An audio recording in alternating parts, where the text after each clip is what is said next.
Familiyatınız kim? Aliullu Noruzbek. Добуш бердиңизби? Бүгүн шайлоо кандай өтөт? Добуш берилекми? Кеметре каттадан өткөм Кыргызстандан. Бер келип учетко отурушуп экен, аны билбей калганбыз да. Азыр ошол күндө көбү келип сарлап кетишти да кайра. Ошентип мен добуш бере албай атам. Жазып турам да. Эмне иш керек эми ошол табаш. Консулдук каттоо жөнүндө уккан эмес белеңиз? Жок, уккан эмесмин да. Жумуштан бошолуп алды. Жумуш болуп калып, наркотик болуп бошолгон эмеспиз да. Аны ошо азыр көп адамдар келип кетти да. Алар эмне болот эми? Бияктан шөтөрлөр эле шайлап калып коёт. Жарымдан көп шайлабай калып эмне болот эми?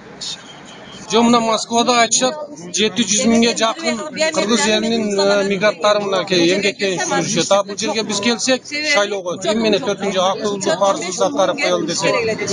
Жок, бизди кабыл албайт. Биометриялык менен Кыргызстандан өтүп келгенбиз.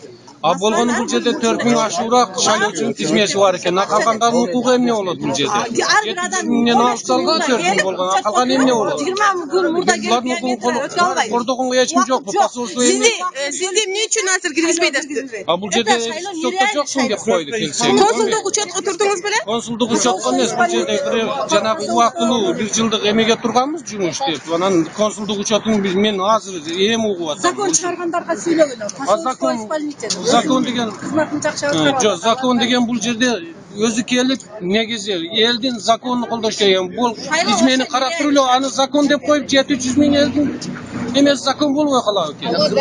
Ойлош керек да. Кыргызстанда ушундай болуп калган. Кыргызстанды билбейбиз эми. Бир чыгарган адамдын закон өз үчүн өзүнүн эмеси.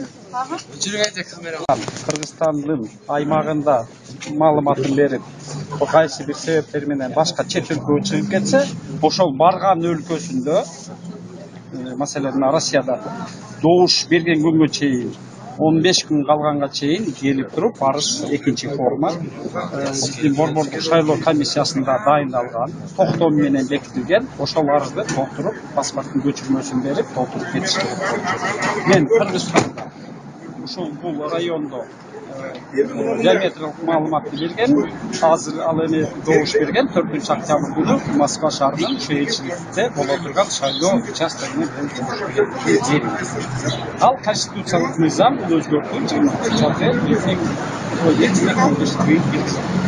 Анан эч ким айтпады десек, мамлекеттин ар бир жаранга ошол жаңы мыйзамды же кайсы бир нормативный акт, мамлекеттик токтому, президенттин указы ошону жеткириш үчүн жанагы средства массовой информации, жогорку кеңештин же башка органдардын өзүнүн тиешелүү тезиси бар.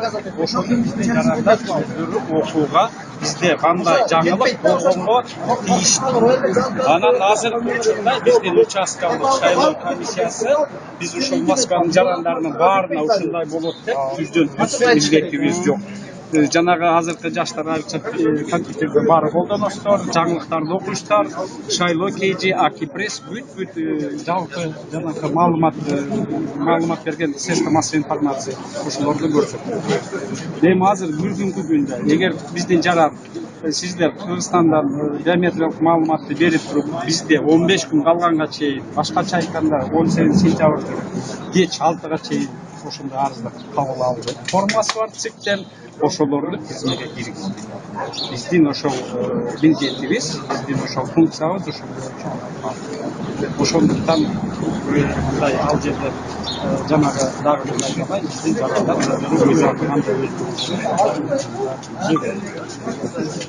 Dördüncü oktyabr günü şayloo болот, посольствода деп эч кандай информация берилбеген. Да, бардыгы эле кыргыздар мына айтып атат. Аэропорттон өткөнбүз, бирок биз эч нерсе деп айткан жок. Ака, 3 ай болду келгенде. Биометрикаден өтөткөндө айткан, аяктан кайерде болсо биометрикаден өтсөңөр, кайсы шайлоого катышасың, компьютерден чыгат. Шайлоого компьютерден чыгат да, компьютерден чыгат. Болбойбу? Азыр эми биздики мына консулский учет жок атат. Учетко турмапсың деп киргизбейди. Аякта верхний эмелерди болуп атат. Жок эми азыр сиздерге бир суроо. Мисалы үчүн ушул мамлекеттин башка органдарынын кыймыл аракеттери мен мындай маалымат бере албайм, туура эле түшүнүңүздөр. алардыкын туура эмес дей албайм. Мына биздин участканы туура эле түшүнүңүздөр. Мына көпчүлүк таанып. Жок ушунча эми шайлоого катышпай кала береби? Сиздер шайлоо комиссиясынын өкүлүсүз же ким боласыз? Азыр мен элчиликтин экинчи катчысымын, пресс катчымын. Мен шайлоо комиссиясынын мүчөсү эмесмин, бирок мен буякта силерди угуп туруп дагы өзүм билген маалыматымды жеткирип коеюн атам.